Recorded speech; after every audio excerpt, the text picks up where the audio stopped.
Hi everyone, welcome to my channel. Today I'm going to tell you how to build your resume to stand out for medical sales, or I guess any sales position. I'm sure if you're looking for a job right now and you're updating your resume, you already searched the web for different suggestions. And if you're a student, I'm sure you went to your career-centered university. But today I will share a few tips that will be able to boost your resume, especially if you're targeting medical sales or just sales profession in general. If you are interested and if you would like to give an extra boost to your resume, keep watching this video. Also, please don't forget to subscribe to my channel and leave me some comments and questions. You can leave them underneath this video, or you can also message me through Instagram. I will leave my Instagram account name below this video as well. Okay, let's go. In one of my previous videos, I told you that medical sales is heavily relying on transferable skills. And this is where the focus of your resume should be. And today we will make some practical changes in your resume. So maybe you have a printed version. I have mine here, so we can use my copy and see what kind of changes you can make and which sections to look at. We will work with the first section, the profile or qualification section. Okay, let's take a look.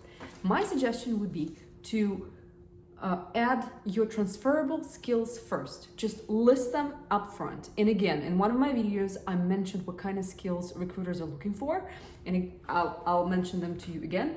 For example, there would be excellent interpersonal skills.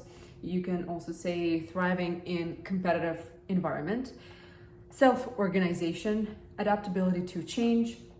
You should also be much more specific, saying that you're being recognized for exceptional business skills, for example, or exceptional communication skills, because I think that will give you that boost of, yes, you do have a transferable skill, and of course when you get to the interview you will be able to provide examples of it. So list your transferable skills first, and then go to all the other skills you have, something like Microsoft Office, Excel, etc., etc., etc. So tip number one, use all of your transferable skills and list them first in your profile section. There is one more thing to mention in this particular case.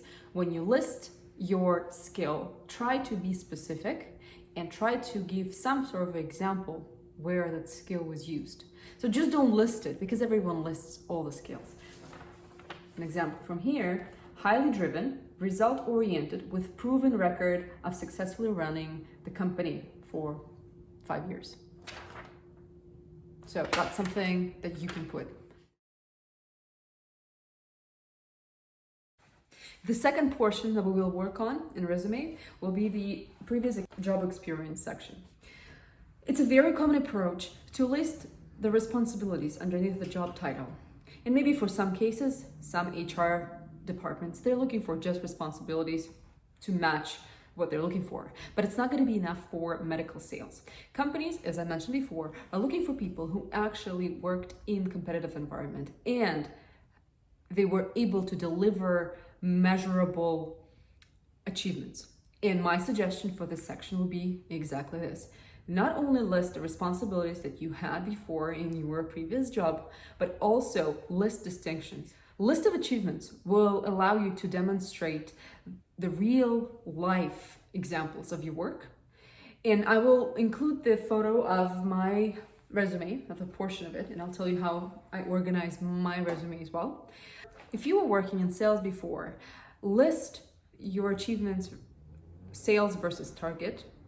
If you were not in sales before, list things that you've done the best, or you were awarded by your manager, by your supervisor, by the owner of the company. Maybe if you worked in a lab, maybe you were the first one to reach certain number of tests that you had to run, or maybe you were the first one in a group to develop a technology or to maybe promote something. Just list something that will show the real life experience and your achievement, and a measurable, clear achievement. So the key point is use statistics, not just list of responsibilities in your job experience section of the resume. Okay, the next one will be the professional and personal development.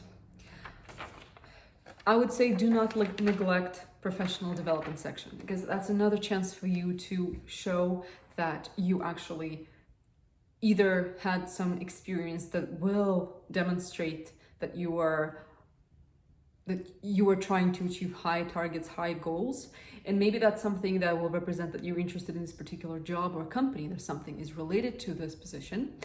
Never neglect professional development. Just to give you an example, in my resume under professional development, I had the membership of Toastmasters Club listed for quite some time, and that was actually an example of learning and working on my communication skills. Again, build your professional development section. Make sure you keep learning new skills, keep adding new stuff, because yes, formal education is great, academia is great, but there's also real life scenarios, real life things you can actually get, and they will help you to get in the industry and get the job that you're looking for. So the last one is the interest section, the last section of the resume. Don't be shy to list your interests and hobbies. List them all. List them all because, again, your interests will tell the hiring person who you are. It will tell them what you're interested in, and again, transferable skills. It's all about transferable skills. Maybe you're a captain of a soccer team. I think that is a transferable skill for a leader, for a person who is good at communicating, encouraging other people, or persuading other people. If you are a professional hockey player, that actually works very well, especially here in Canada. We love hockey, and I think that's just a conversation that you can start with anyone and you can build up on it.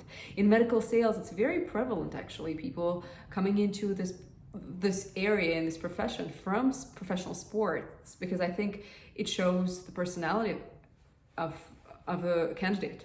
So include all of your experiences. And just from my personal story, I'll share my personal story. I had music listed as an interest and my desire to become a DJ. And I was a bit debating when I was putting it on my resume, because I thought, what if that will put some sort of a weird light on me as a candidate? Maybe it's not as serious. Maybe it's perceived by some people as not as serious as some other interests. Actually, no, it sparked conversation during my interview, and I find that my hiring manager was so interested to learn more about it, and he was very supportive of this. And eventually I became a DJ and I started playing, and I keep this portion and this interest listed on my resume up until this day, because I think this makes me who I am. And that would be my suggestion for you. Just list things that make you who you are, because we're all unique, in your goal in your resume to have that holistic overview of who you are. Good luck with that. Again, if you have any questions, any comments, please leave them underneath this video or message me on Instagram. I will keep making more videos for you guys, and I hope this was helpful for you. Have a good one, and I'll see you in the next video.